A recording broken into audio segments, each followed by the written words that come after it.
मित्रों, नमो नमः। मैं हूं संजय मौर्य और इस YouTube चैनल संस्कृत कौमुदी में आप सभी लोगों का हार्दिक स्वागत करता हूं।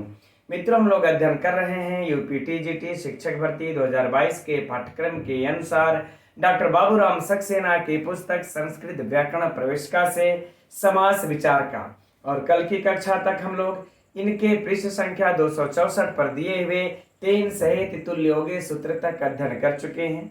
और अब आज की कक्षा का इसके आगे पृष्ठ संख्या 265 पर दिए हुए इस सूत्र से अध्ययन प्रारंभ करना है। तो आप सभी लोग अपनी पुस्तक संस्कृत व्याकरण प्रवेशिका के पृष्ठ संख्या 265 ओपन कर लीजिए। चलिए इस सूत्र का अध्ययन प्रारंभ करते हैं। और साथ में मित्रों, आज आप लोग नोट्स भी ले लीजिएगा, तैयार कर लीजिएगा लिखने के लिए, क्योंकि इसमें बहुत ऐसी सारी चीजें हैं, गहराई है मित्रों, जो कि हम लोगों के पुस्तक में नहीं दिया हुआ है। तो आप लोग लेकिन परीक्षा की दृष्टि से महत्वपूर्ण है, तो इसको नोट भी करना है। तो चलिए अध्ययन प्रारंभ करते हैं। तो पढ़ लेते हैं पहले सूत्र को एक बार। स्त्रियाः पुंबद भासित पुंस्कादनुंग समानाधिकरणे स्त्रियाम पूर्णी प्रियादिषु। तो सबसे पहले यह देखते हैं कि यह सूत्र कैसा सूत्र है।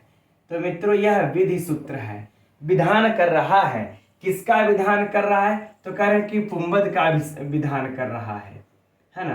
कह रहे पुंबद अर्थात कि पुलिंग का विधान कर रहा है ना, पुलिंग का विधान कर रहा है। अब किस कंडीशन में, किस शर्त पर? अब यह मित्रों थोड़ा सा लंबा चौड़ा है, एकदम दिमाग को खुला रखिएगा, फ्रेश रखिएगा, तभी यह समझ में आ पाएगा, अन्यथा इधर उधर से गुजरेगा, यहां नहीं आ पाएगा। चलिए तो देखते हैं किस कंडीशन में कर रहा है। तो कह रहे हैं कि स्त्रियाः अर्थात स्त्रीलिंग शब्द को क्या हो जाएगा? कह रहे स्त्रीलिंग शब्द को क्या हो जाए? पुंबद। पुंबद का अर्थ क्या हो जाएगा मित्रों? पुलिंग। स्त्रीलिंग शब्द को क्या हो जाए? पुलिंग। सिंपल सी बात, यहां तक तो समझ में आ गई कि स्त्रीलिंग शब्द को पुलिंग हो जाए। भाई नपुंसक लिंग शब्द को नहीं, स्त्रीलिंग शब्द को पुलिंग हो जाए। लेकिन इसके लिए जो आगे का यह सब है मित्रों, यह कंडीशन रखी गई हैं, शर्तें रखी गई हैं कि जब इन शर्तों को लागू करेंगे तभी आप स्त्रीलिंग शब्द को पुलिंग कीजिएगा, अन्यथा नहीं। किसमें? बहुव्रीहि समास में। ठीक, आइए देखते हैं। तो कह रहे हैं कि पहली बात कहे कि भाषित पुंस्क। यह मित्रों भाषित पुंस्क एक कंडीशन हो गया कि यह जो है शब्द जो हो, अब भाषित पुंस्क किसको कहते हैं? आपके मन में यह विचार उठता होगा। पुंबद किसको कहते हैं? यह सारी की सारी चीजें स्पष्ट हम करेंगे मित्रों, लेकिन फिलहाल अभी बस ये देखिए कि भाषित पुंस्क हो, बस इतना याद कर लिया जाए। कह रहे हैं कि भाषित पुंस्क शब्द हो तब उसके स्त्रीलिंग शब्द को पुलिंग होगा। दूसरा कहते हैं कि उंग अनुंग। अब जब द में से हलंत लगा देंगे मित्रों कि भाषित पुंस का द, तो जब द के नीचे हलंत लगा देंगे तो क्या हो जाएगा? अनुंग।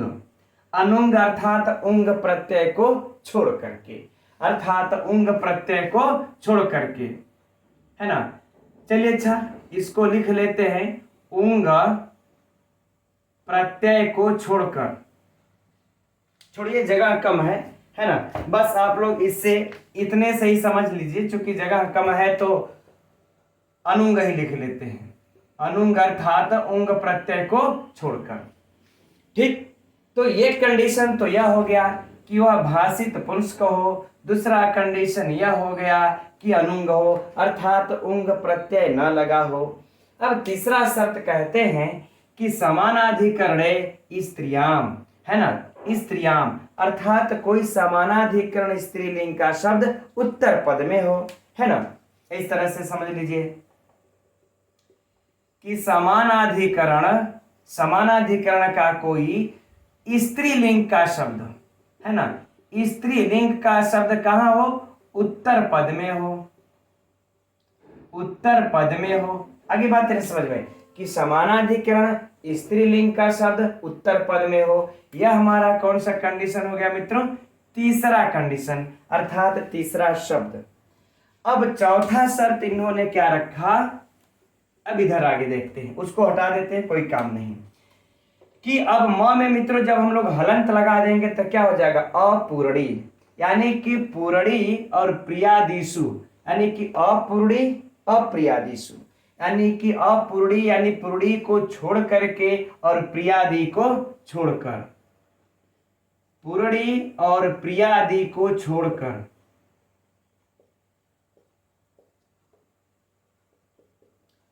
प्रिया आदि को छोड़कर। ऐसा क्यों कह रहे हैं मित्र, देखिए समानाधिकरण उत्तर पद जब स्त्रीलिंग होगा तो भाई पूर्णी और प्रिया भी तो स्त्रीलिंग में है ना, लेकिन कह रहे उत्तर पद हो, समानाधिकरण हो, स्त्रीलिंग का हो, लेकिन पूर्णी प्रिया आदि को छोड़कर, है ना। तो यह हो जाएगा मित्रों हम लोगों का क्या, चौथा शर्त। आगे बातें समझ में ना। तो इन 4 शर्तों को जो पूरा करेगा वही स्त्रीलिंग शब्द को पुल्लिंग आदेश हो जाएगा। आगे बातें समझ में, फिर से एक बार अब संपूर्ण अर्थ को देख लेते हैं। परिभाषा को कह रहे हैं कि स्त्रीलिंग शब्द को पुल्लिंग हो जा। यह सूत्र मित्रों अत्यंत कठिन है, गहराई से युक्त है, एकदम ध्यान से अध्ययन कर लीजिए। यह हर जगह आप लोगों को उपलब्ध नहीं होगा, मैं तो आप लोगों को संपूर्ण निःशुल्क में ही पढ़ा रहा हूं, है ना। तो अच्छा चलिए अभी अर्थ पर चलते हैं कि देखिए स्त्रीलिंग शब्द को पुल्लिंग हो जाए, लेकिन शर्त यह है कि वह स्त्रीलिंग का शब्द भाषित पुंस्क होना चाहिए, वह स्त्रीलिंग के शब्द में उंग प्रत्यय नहीं होना चाहिए, इस स्त्रीलिंग शब्द के उत्तर पद में समानाधिकरण स्त्रीलिंग का पद शब्द होना चाहिए और उत्तर पद में पूर्णी प्रियादि को छोड़ करके होना चाहिए। फाइनल। चलिए अब ये तो फाइनल हो गया, लेकिन अभी हम लोग भाषित पुंस्क और पुंबद पर अटके पड़े हैं कि यह किसको कहते हैं। जब तक से इसको समझ में नहीं आएगा तब तक से आगे कैसे बढ़ा जाएगा। तो देखिए कहने का इनके भाव यह है कि भाषित पुंस्क, है ना, भाषित पुंस्क एक, अगर एक पंक्ति में अगर समझा जाए मित्रों, तो जिस प्रवृत्ति निमित्त को लेकर के जो शब्द जिस प्रवृत्ति निमित्त को लेकर के पुल्लिंग में प्रवृत्त होता है या स्त्रीलिंग में प्रवृत्त होता है, वही प्रवृत्ति और निमित्ति लेकर के पुल्लिंग में भी जब प्रवृत्त हो तो उसको हम भाषित पुंस्क कहेंगे। उसको हम क्या कहेंगे, भाषित पुंस्क भाषित पुंस्क कहेंगे। ठीक, समझ में आया नहीं आया, फिर से समझिए कि जो शब्द, है ना, इतना लिख देते हैं मित्रों, थोड़ा समय लगेगा लेकिन एकदम समझ लीजिएगा, है ना, कि जो शब्द जिस प्रवृत्ति और निमित्त यानी प्रवृत्ति निमित्त, ठीक, जो शब्द जिस प्रवृत्ति निमित्त को लेकर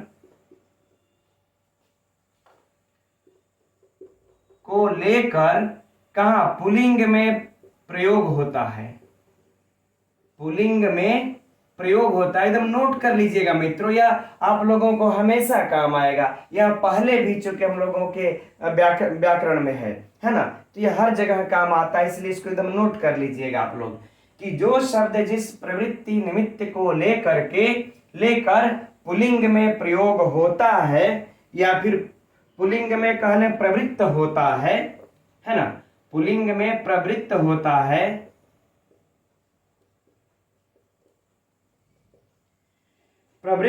है, यदि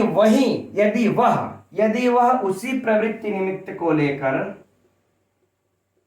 यदि वह उसी प्रवृत्ति निमित्त को लेकर कहां पर कह रहे कि जब अन्य लिंगों में भी प्रवृत्त हो, है ना, अन्य लिंगों में भी,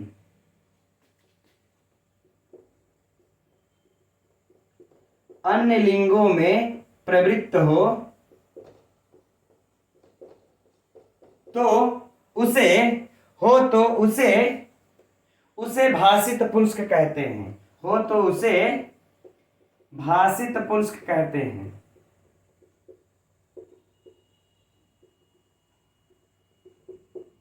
फाइनल, एकदम इसको नोट कर लीजिएगा, बहुत काम की चीज है, क्योंकि जब तक से ये चीज हम लोग नहीं समझेंगे मित्रों, रूपवती भार्य का हम लोग जो कि रूपवत भार्य नहीं बना पाएंगे, है ना, चित्रा गो का चित्रगुह नहीं बना पाएंगे, ये जानना जरूरी है ना। तो फिर से समझ लीजिए, इसको एक बार पढ़ लीजिए कि जो शब्द जिस प्रवृत्ति निमित्त को लेकर के किसमें प्रवृत्त होता है, पुल्लिंग में प्रवृत्त होता है, वह शब्द उसी प्रवृत्ति निमित्ति के साथ जब अन्य लिंगों में भी जब प्रवृत्त हो तो उस शब्द को हम भाषित पुंस्क कहते हैं। ये आगे बातें समझ में, ठीक, एकदम परिभाषा में तो करेक्ट है, एकदम लिख लीजिएगा इसको। अब बातें आ गई ये कि अब ये प्रवृत्ति निमित्त क्या है, जो शब्द जिस प्रवृत्ति निमित्त को लेकर कब ये क्या चीज है, क्योंकि अभी इसको नहीं समझेंगे तो बाकी सारा ये हम लोगों के लिए कोई किसी काम का नहीं होगा। तो सुनिए कि प्रवृत्ति निमित्त क्या होता है। जैसे देखिए, प्रत्येक शब्द का अपने वाच्य को बोधन कराने के लिए, अब इस भाव को समझिएगा, अब इस प्रवृत्ति निमित्त को हम बता रहे हैं कि प्रत्येक शब्द का अपने वाच्य को बोधन कराने के लिए कोई न कोई निमित्त अवश्य होता है। जैसे, है ना, बात को समझ रहे होंगे, मैं जहां तक आप लोगों को ले जाना चाहता हूं, जहां पहुंचाना चाहता हूं जिस ज्ञान पर, है ना, कि प्रत्येक शब्द को लेकर के अपने वाच्य को बोधन कराने के लिए कोई न कोई एक निमित्त हुआ करता है, और इसी निमित्त को ही प्रवृत्ति निमित्त कहा जाता है, इसी निमित्त को ही प्रवृत्ति निमित्त कहा जाता है। जैसे उदाहरण देखिए कि घट है, यह घट है, इस घट को अगर हम, घट में क्या होता है, घट में घटत्व होता है ना, अगर घट को अगर बोध कराना हो कि यह घड़ा है, अगर मान लेते हैं घड़ा है, इस घड़े को यदि बोध कराना हो तो इसमें क्या होना आवश्यक है, घटत्व का। जब तक से घड़े में घटत्व नहीं होगा, घट में अगर घटत्व नहीं होगा तो उसको हम घट नहीं बोलेंगे। जब तक से पट में पटत्व नहीं होगा उसको हम पट नहीं बोलेंगे। जब तक से, है ना, कहने का तात्पर्य कि इसी प्रकार से अन्य वस्तुओं में मित्रों हो जाएगा, है ना। अब यहां पर देखिए, थोड़ा सा मैं दूसरे ढंग से समझाता हूं कि जैसे घट में, घट एक शब्द है, अब यह इसको अपने वाच्य का बोधन कराने के लिए जिस निमित्त की आवश्यकता है वह है घटत्व। वह क्या है, घटत्व। और जिस वाच्य को अपने, जिस शब्द को अपने वाच्य का बोधन कराने के लिए जिसका निमित्त, जो निमित्त होता है, उसी निमित्त को हम क्या कहते हैं, प्रवृत्ति निमित्ति। क्या कहते हैं, प्रवृत्ति निमित्त, उसी को हम प्रवृत्ति निमित्त कहते हैं। तो जो घट में जो घटत्व होगा वही प्रवृत्ति निमित्त होगा, और जो पट में जो पटत्व होगा वही प्रवृत्ति निमित्त होगा।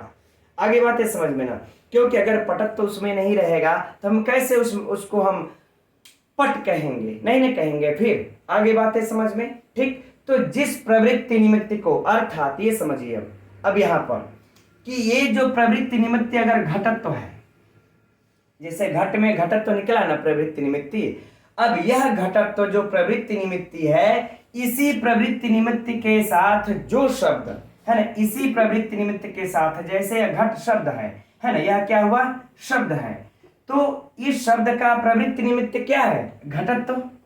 ध्यान से इस बात को समझिएगा मित्रों एकदम फिर से, कि घट क्या है, एक शब्द, इसका प्रवृत्ति निमित्त क्या है, यह प्रवृत्ति निमित्त क्या है, घटत्व। तो अपने इस प्रवृत्ति निमित्त घटत्व को लेकर के यदि यह जिस प्रवृत्ति निमित्त को लेकर के यदि पुल्लिंग में प्रवृत्त होता है, और इसी प्रवृत्ति निमित्त घटत्व के साथ यदि यह अन्य लिंग में भी जब प्रयुक्त होगा, तब इस घट शब्द को हम भाषित पुंस्क कहेंगे। आगे बातें समझ में ना, तब हम इस घट शब्द को भाषित पुंस्क कहेंगे।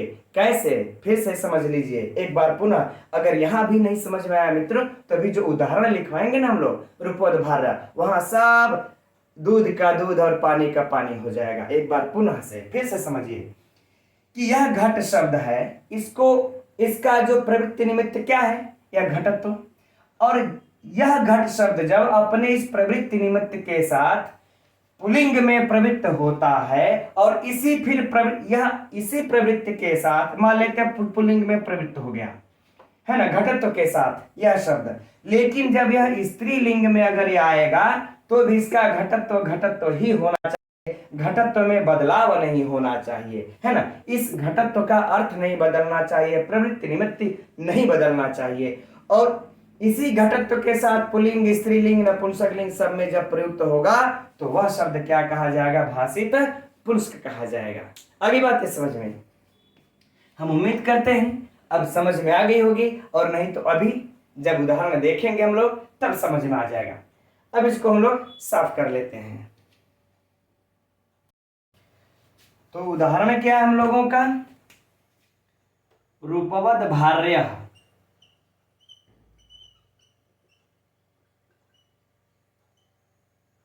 रूपवद भार्य। इसका लौकिक विग्रह क्या हो जाएगा, रूपवती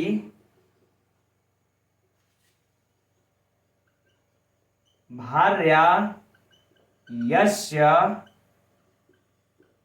सह, है ना, रूपवती भार्या यस्य सह। अब अगर हम लोग इसका अलौकिक विग्रह देख लिया जाए तो देखिए अलौकिक विग्रह यहीं पर नीचे देख लेते हैं, क्या हो जाएगा, रूपवती सु धन भार्या सु, ठीक, ये हो जाएगा रूपवती सु धन भार्या सु, यह अलौकिक विग्रह, यह लौकिक विग्रह।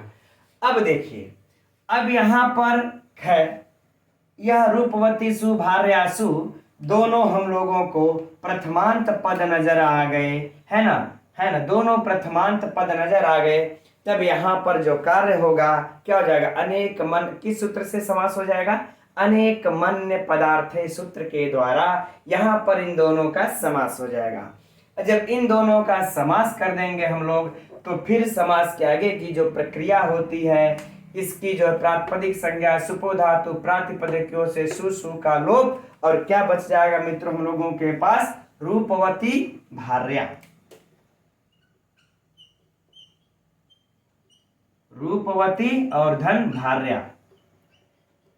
अब देखिए, अब इसको, यह स्त्रीलिंग शब्द है, रूपवती शब्द क्या है, स्त्रीलिंग शब्द है। एक चीज याद कर लीजिएगा मित्रों दिमाग में आप लोग, कि इसको समास करने में इस सूत्र का हाथ नहीं है ना, इस सूत्र का हाथ नहीं है। जब भी यहां पर जो समास हो रहा है वह अनेक मन्य पदार्थे सूत्र के द्वारा ये समास हो रहा है ना। जब सु इत्यादि का हम लोग इत संज्ञा करके लोप कर लेंगे तब जाकर के यह रूपवती भार्या बचेगा, तब इस सूत्र का काम आ जाएगा। अब ये सूत्र वर्क करना प्रारंभ कर देगा। तो अब इस सूत्र को चलते हैं। देखिए अब यह हमारा शब्द क्या है, जो रूपवती दिख रहा है यह स्त्रीलिंग शब्द है ना। अब इसके शर्त को देखिए लागू हो रहा है कि नहीं।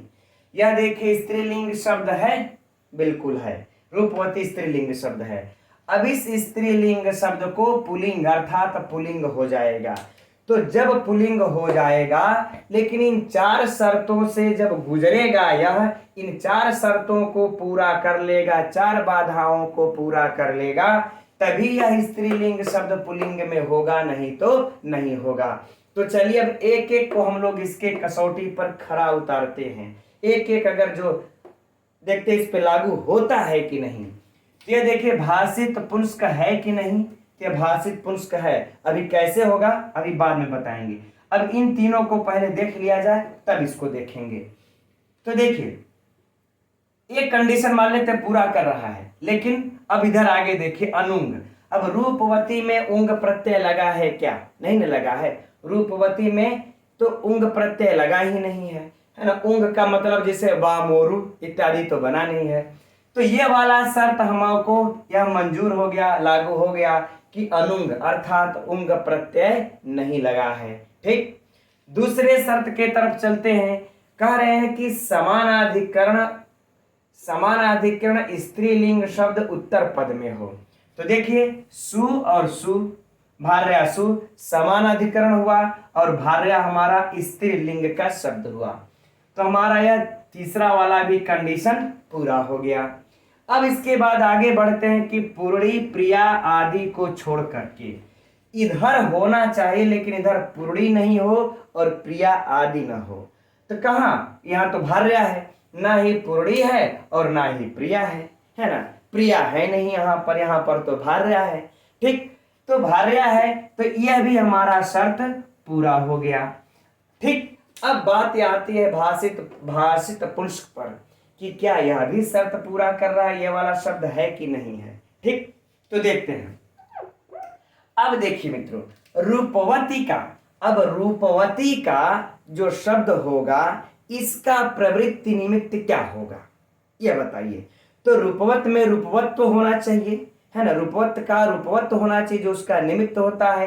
किसी को हम रूपवती बोलेंगे तो उसके अंदर सुंदरत्व होगा या रूपत्व होगा, तभी ना उसको हम रूपवती बोलेंगे, रूपत्व होगा तभी ना। तो इसका जो प्रवृत्ति निमित्त अगर शब्द देखा जाए तो हम लोगों को क्या प्राप्त हो जाएगा, रूपत्व। क्या हो जाएगा प्राप्त, रूपत्व, तभी उसको हम रूपवती बोलेंगे, है ना। अब बताइए यह रूपत्व शब्द, इस रूपवती का क्या हुआ, प्रवृत्ति निमित्ती, प्रवृत्ति निमित्त, यह इसका जो हो गया प्रवृत्ति निमित्त शब्द हो गया। अब बताइए यह तो हुआ। अब यह रूपत्व जो है चाहे हम स्त्रीलिंग में बोलेंगे, चाहे पुल्लिंग में बोलेंगे, चाहे हम जो है कि नपुंसक लिंग में बोलेंगे, इसका प्रवृत्ति निमित्त रूपत्व ही न रहेगा, कुरूपत्व या फिर घटत्व, पटत्व, ज्ञानत्व, धैर्यत्व ऐसा कुछ थोड़े न हो जाएगा कि ऐसा कुछ हो जाएगा। हम अगर एक पुरुष के लिए भी बोलेंगे कि यह रूपवत है ना, रूपवान है, तो भी रूपवत है तो भी उसमें रूपत्व ही निमित्त होगा, है ना, कि रूपत्व को छोड़ करके दूसरा कोई निमित्त हो सकता है नहीं। अगर हम एक नपुंसक लिंग में इसको ले जा करके बोलेंगे तो भी रूपत्व का मतलब कि मान लेते हैं खिड़की है, दरवाजा है, टेबल है, मेज है, कुर्सी, कुछ भी है, ए टू जेड, यह सुंदर है ना, रूपवत है। ठीक, तो उसके लिए भी तो रूपत्व ही ना इसका प्रवृत्ति निमित्त होगा, बदलेगा तो नहीं ना, बस। तो इस रूपवती शब्द का जो प्रवृत्ति निमित्त जैसे रूपत्व है, यह हम पुल्लिंग में करेंगे तो भी रूपत्व होगा, जिस प्रवृत्ति निमित्त को लेकर के पुल्लिंग में हुआ उसी को हम स्त्रीलिंग में करेंगे तो भी रूपत्व होगा, नपुंसक लिंग में करेंगे तो भी रूपत्व होगा। अतएव यह हमारा जो रूपवती शब्द है यह क्या हो जाएगा, भाषित पुंस्क, भाषित पुंस्क। आ गई बातें समझ में ना, अब जहां तक मैं समझता हूं, है ना। ठीक, अब यह भाषित पुंस्क हो जाएगा। तो जब यह भाषित पुंस्क हो जाएगा तब इस रूपवती को क्या हो जाएगा, पुल्लिंग। बस यह क्या करता है, पुंबद पुल्लिंग ही तो करता है ना, पुंबद अर्थात पुल्लिंग, यह क्या कर देगा, पुल्लिंग। तो क्या बन जाएगा, रूपवत।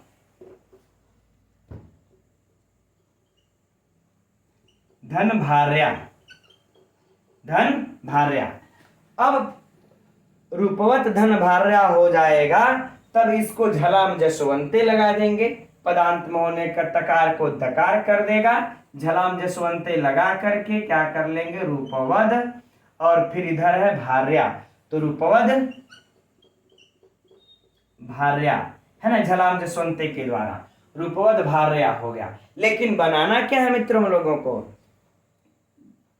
रूपवद भार्या। तब भार्या को भार्या कैसे होगा, तो हमने पहले आप लोगों से एक सूत्र की चर्चा किए होंगे तत्पुरुष समास के अंतर्गत कि गो स्त्रियो रूप सर्जनस्य, चर्चा किया इसका कि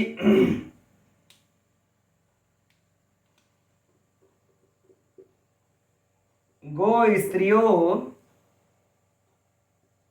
रूप सर्जनस्य, इस सूत्र का चर्चा किया है। कहते हैं कि गो और स्त्रीलिंग का सब गो शब्द हो चाहे स्त्रीलिंग का पर में शब्द होने पर, उपसर्जन संज्ञा होने पर इसके आ को अच को ह्रस्व कर देता है। तो इस सूत्र के द्वारा इसके आ को ह्रस्व होकर के क्या बन जाएगा मित्रों, रूपवद भार्य। अब इसके बाद सु आदि की उत्पत्ति कर लेंगे। तो सु आदि की उत्पत्ति करेंगे तो अर्थ क्या निकलेगा? जो विशेषण है वह क्या है? पुल्लिंग है कि स्त्रीलिंग? तो हम लोग यहां चले कि रूपवती भार्या यस्य सः, कि जिसकी सुंदर स्त्री हो ऐसा पुरुष। कोई पुरुष है उसकी स्त्री बहुत सुंदर है ना? तो ऐसा पुरुष, तो जब वह पुरुष का विशेषण है तो पुरुष पुल्लिंग में है तो यह भी पुल्लिंग में हो जाएगा। सु आदि की उत्पत्ति करके हम क्या बना लेंगे? रूपवद भार्य। हम यहाँ पर हलंत रहेगा रूपवद भार्य। आगे बातें समझ में। अब बातें इसमें कुछ शेष रह गया क्या, जो कि पॉइंट हमसे अगर मिस हो रहा हो तो ठीक। मेरे दृष्टि में तो नहीं मित्रों, अगर आप लोगों को लगे कि नहीं कुछ छूट गया है तो उसको कहिएगा, मैं अलग से हम बता देंगे। अच्छा, कल की कक्षा में हमने देखा कमेंट्स में एक चर्चा चल रहा था बड़ा कि मार्तंड मृत धन अंड बनेगा कि मार्त धन अंड बनेगा, है ना? चलिए उसकी भी अंत में चर्चा कर देंगे कि शुद्ध इसका क्या होगा। ठीक है, आते फिलहाल प्रश्न इस पर करते हैं, फिर उसकी चर्चा कर लेंगे। देखिए रूपवद भार्य, इसमें कौन सा समास है? कौन सा समास है? बहुव्रीहि समास है। किस सूत्र से बहुव्रीहि हुआ है? दूसरा प्रश्न, अनेक मन्य पदार्थे सूत्र से। तीसरा प्रश्न कि रूपवती में यह रूपवत किस सूत्र से हुआ है? चूंकि सूत्र मित्रों पुस्तक में हम लोगों के दिया हुआ है, इसका काम ही है कि पुल्लिंग, अर्थात रूपवती को जो पुल्लिंग हुआ है किस सूत्र से हुआ है?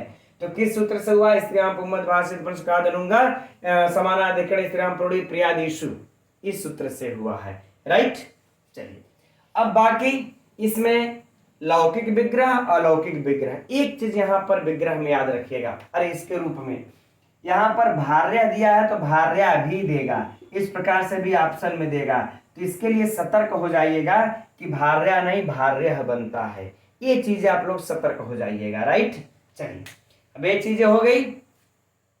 अब हम लोगों को प्रति उदाहरण भी हम लोगों के पुस्तक में दे रखा है ना? इन तीनों का तो उसको भी देखेंगे, फिलहाल अन्य उदाहरण को भी देख लेते हैं, है ना? अन्य उदाहरण में क्या हम लोगों का? चित्रगुह, कल इसकी भी चर्चा आप लोगों ने कमेंट्स में किया था, मैं थोड़ा सा विलंब से देखा, है ना? तो चलिए अब उस चित्रगुह की चर्चा कर लेते हैं कि चित्रा गावः यस्य सः।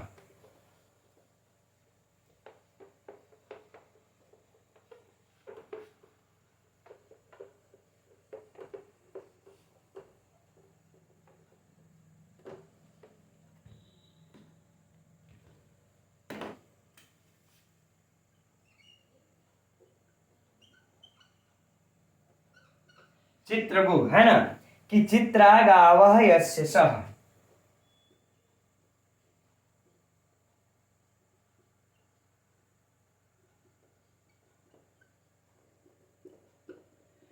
ठीक, अब इसमें मित्रों इसमें चित्रित गौओं वाला ऐसा कोई व्यक्ति कह ले, ऐसा कोई ब्राह्मण कह ले, चित्रा गावः यस्य सः, ऐसा कोई ब्राह्मण हो, ऐसा कोई व्यक्ति हो जिसके पास की चितकबरी गाय हो। ठीक, अब यहां पर भी इसका चलिए अच्छा, अब इसका देखिए लौकिक विग्रह क्या हो जाएगा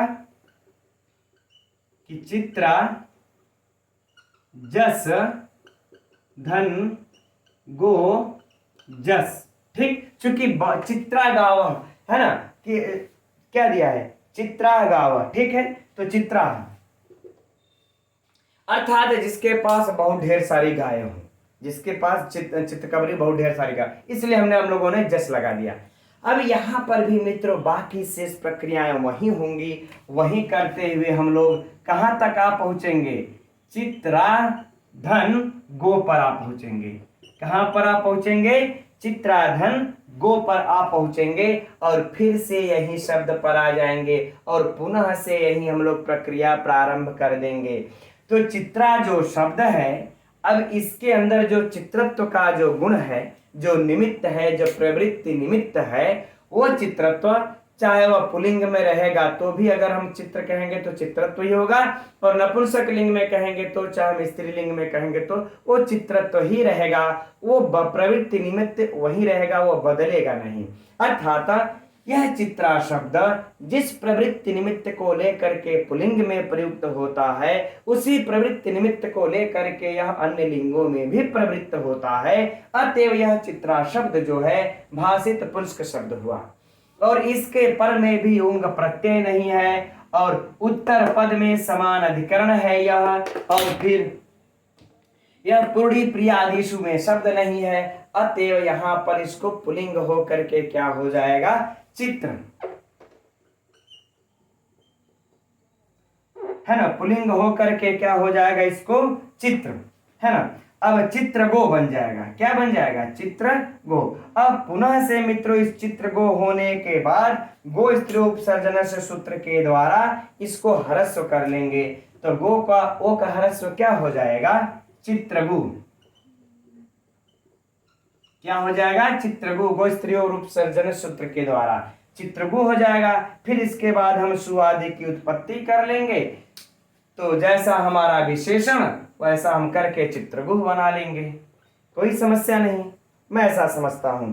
अब इसी प्रकार से मित्र हो जाएगा दीर्घ जंघ, है ना, दीर्घ जंघ, दीर्घे जंघे यस्य सह दीर्घ जंघ, इस लक्षण चूड़ा, इस लक्षणा चूड़ा यस्य सह इस लक्षण चूड़ा, ठीक। दर्शनीय भार्या, दर्शनीय भार्या यस्य सह दर्शनीय भार्या, है ना, पटवी भार्या यस्य सह पटु भार्या भार्या। ऐसे बहुत सारे उदाहरण बने हम लोगों को प्राप्त हो जाते हैं, राइट। अब देखिए यह तो फाइनल हो गया। अब लेकिन इसमें हम लोगों के पुस्तक में अनुंग वाला और ये स्त्रीलिंग वाला भी शब्द दिया, इसका प्रत्युदाहरण दिया है। देखिए जैसे कि दिया है कि गंगा, गंगा भार्य, गंगा भार्य यस्य सह गंगा भार्य दिया हुआ है ना पुस्तक में, देख लीजिए यहाँ पर, ठीक है, तीसरे पैराग्राफ में देखिए दिया हुआ है। तो गंगा का गंग भार्य नहीं बनेगा, जब भी बनेगा क्या बनेगा,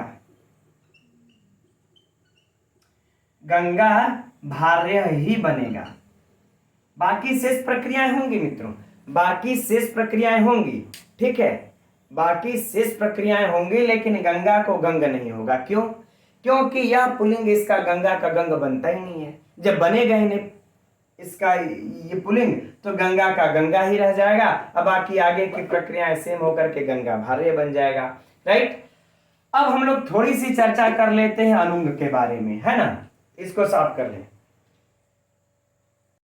तो प्रत्युदाहरण क्या दिया हुआ है कि वामोरु, वामोरु। यहां पर मित्रों एक चीज याद रहे हम लोगों को कि दीर्घ रुकार लिखना है, और दीर्घ रु हम लोग थोड़ा सा इस तरह से लिखते हैं ना, तो वामोरु भार्य, ठीक।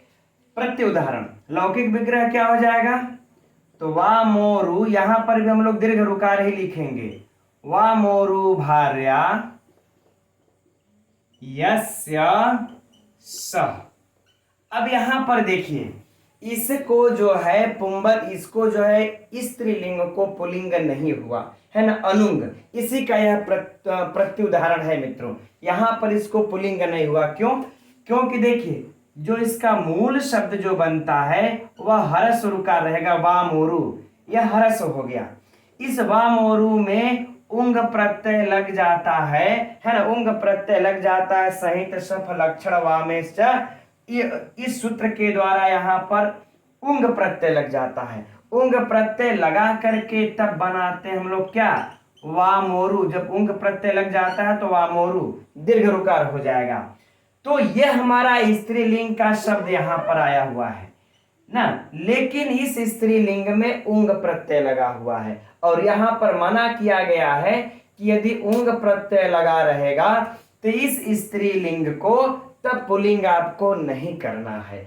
और यहाँ पर हम लोगों ने देख लिया इस हरस रुकार में इस उंग प्रत्यय को लिख करके दीर्घ रुकार हो गया है ना, दीर्घ उकार हो गया है। अब यहाँ पर नहीं हुआ, इसलिए क्या बन जाएगा, वामोरु भार्या। लेकिन आगे की प्रक्रिया सेम, गो स्त्री रूप सर्जन सूत्र के द्वारा इसको हरस्व करके और फिर सुआदि की उत्पत्ति करके वामोरु भार्य बन जाएगा, ठीक। इसी प्रकार से मित्रों हम लोगों का होता है पंगु भार्य, है ना, पंगु, उसमें भी दीर्घ रहेगा, उसमें भी दीर्घ रहेगा, पंगु भार्य। आगे बातें समझ में।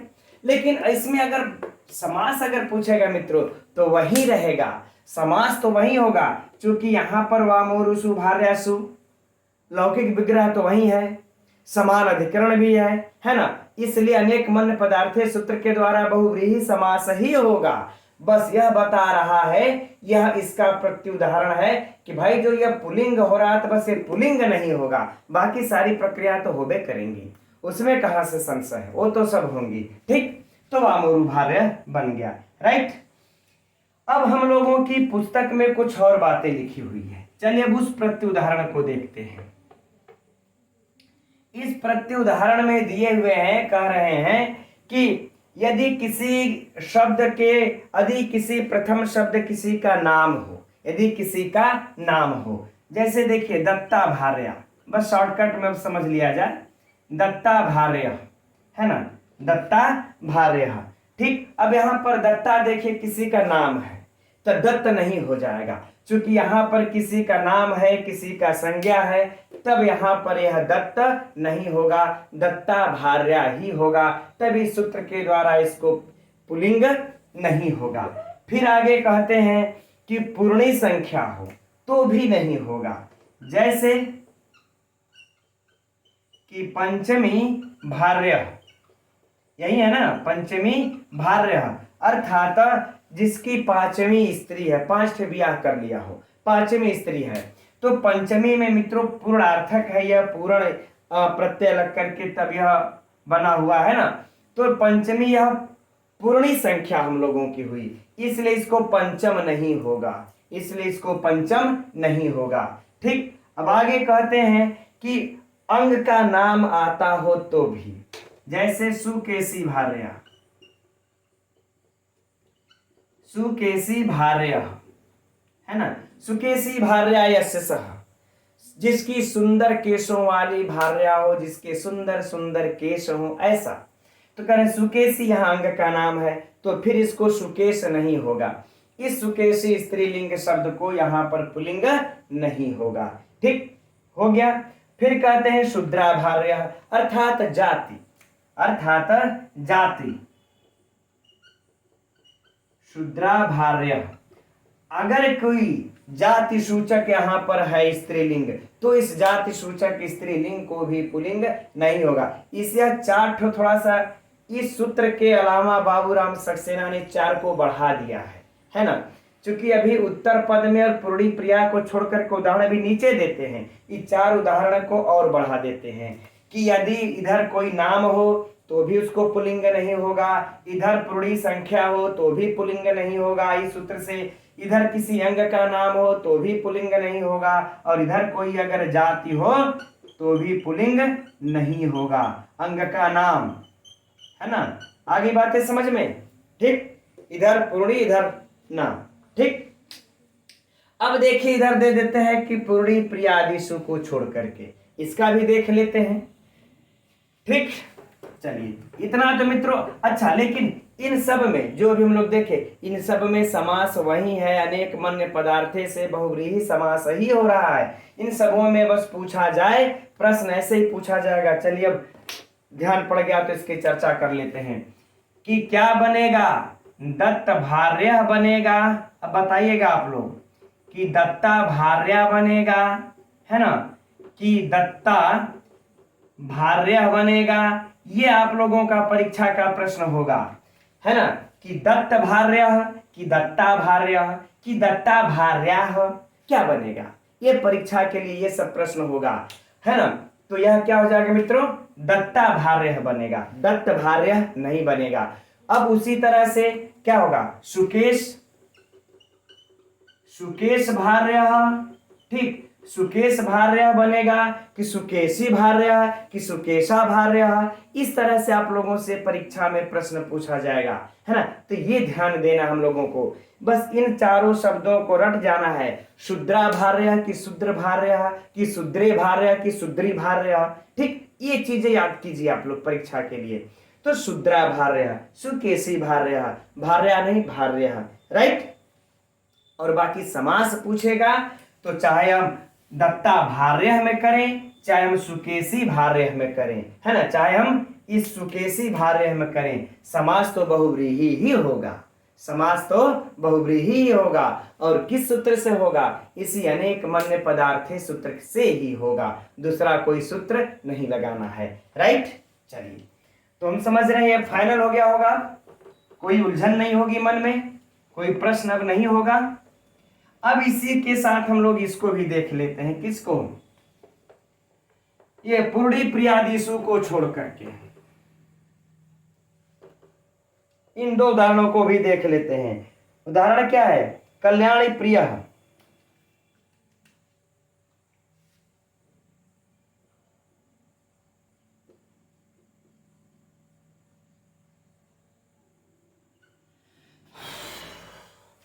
कल्याणी प्रिय है ना। इसका लौकिक विग्रह क्या हो जाएगा मित्रों? दिया हुआ पुस्तक में कल्याणी प्रिया यस्य सह, कल्याणी प्रिया यस्य सह, अर्थात जिसे कल्याणकारी स्त्री प्रिय हो वह, जिसे कल्याणकारी पत्नी प्रिय हो, कल्याणकारी स्त्री प्रिय हो वह। तो मित्रों सभी को कल्याणकारी स्त्री ही प्रिय होती है, खैर कोई बात नहीं, है ना। तो कल्याणकारी स्त्री, कल्याणकारी प्रिय हो जिसको वह। तो यहां पर कह रहे हैं कि देखिए कल्याणी शब्द जो है यह पुंबद भाषित शब्द है, कल्याणी जो है पुंबद भाषित शब्द तो है ना। तो चलिए कल्याणी सुप्रिया सु कर लेंगे। यहां पर अगर अलौकिक विग्रह करना होगा तो क्या कर लेंगे? कल्याणी सुधन प्रियासु, प्रियासु कर लेंगे, कोई समस्या नहीं। अब देखिए यहां पर क्या कर लेंगे? कल्याणी धन प्रिया। बाकी की कंडीशन सेम है, लेकिन यहां पर जो कल्याणी शब्द है ये भाषित पुंस्क तो है, अनुंग भी है, दूसरा कंडीशन भी पूरा कर रही है ना। और उत्तर पद में समानाधिकरण भी है, तीसरा शर्त भी पूरा कर रहा है। लेकिन जो चौथा शर्त है कि प्रिया को छोड़ करके, तो यहां तो प्रिया ही आ गया, जबकि हमको प्रिया को छोड़ना था, तो प्रिया ही आ गया, इसलिए यह कल्याणी को कल्याण नहीं होगा। यह भी भाषित पुंस्क शब्द है ना। अब कल्याण हम चाहे स्त्री के लिए कहेंगे तो भी इसमें जो कल्याणत्व तो होगा वह स्त्रीलिंग के लिए भी होगा, पुल्लिंग के लिए भी होगा, नपुंसक लिंग के लिए भी होगा, है ना। तो भाषित पुंस्क तो हुआ ना। तो भाषित पुंस्क हो जाने पर भी इस प्रिया के आने के कारण इस कल्याणी को कल्याण नहीं हुआ, नहीं तो कल्याण प्रिय हो जाता। अब क्या हो जाएगा? कल्याणी प्रिया। अब प्रिया को फिर वही गोस्त्रीय रूप सर्जन सूत्र के द्वारा ह्रस्व कर लेंगे, सुआदि की उत्पत्ति कर लेंगे, पुलिंग में है तो हमने सु लगाकर कल्याणी प्रिय बना लिया, कोई समस्या नहीं। अब उसी तरह से क्या हो जाएगा मित्रों? कल्याणी पंचमा, कल्याणी पंचमा, यह मित्रों आप लोगों के लिए बड़ा ही महत्वपूर्ण है। इसलिए महत्वपूर्ण है यह क्योंकि थोड़ा सा डिफरेंट है। चलिए अच्छा पहले इधर देख लेते हैं, इसको फिर समझ लेते हैं कि यहां पर भी देखिए क्या आया हुआ है? कल्याणी, है ना। इसका अगर विग्रह अगर देखा जाएगा तो कल्याणी पंचमा, कल्याणी पंचमी या साम रात्रिणामता, या साम रात्रिणामता, ये कर लेंगे, हो जाएगा ना कि कल्याणी पंचमी या साम रात्रिणामता। तो यहां पर देखिए कल्याणी जो शब्द आया है यह पुंबद भाषिक भी है, बाकी अनुंग वाला इधर सब कुछ सेम है, लेकिन जो पंचमी है यह पूर्णी है, पूर्णार्थक है ना। यह पूर्णी होने के कारण इस कल्याणी को पुंबद भाव नहीं हुआ और कल्याणी का कल्याणी ही रह गया, बन गया कल्याणी पंचमा। राइट। अब यहां पर जो ध्यान देने की योग्य जो बातें हम बता रहे हैं वह यह है कि इससे आप लोगों से परीक्षा में जब प्रश्न पूछा जाएगा तो कल्याणी पंचमा बनेगा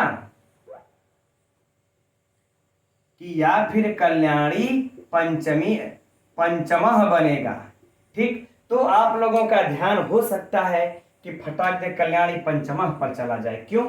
क्योंकि हम लोग सभी में तो हम अच अ ही देख रहे हैं, अ ही देख रहे हैं, कल्याणी प्रिय, सुकेशी भार्य, दत्ता भार्य, व मोरू भार्य, हर जगह देख रहे हैं ना।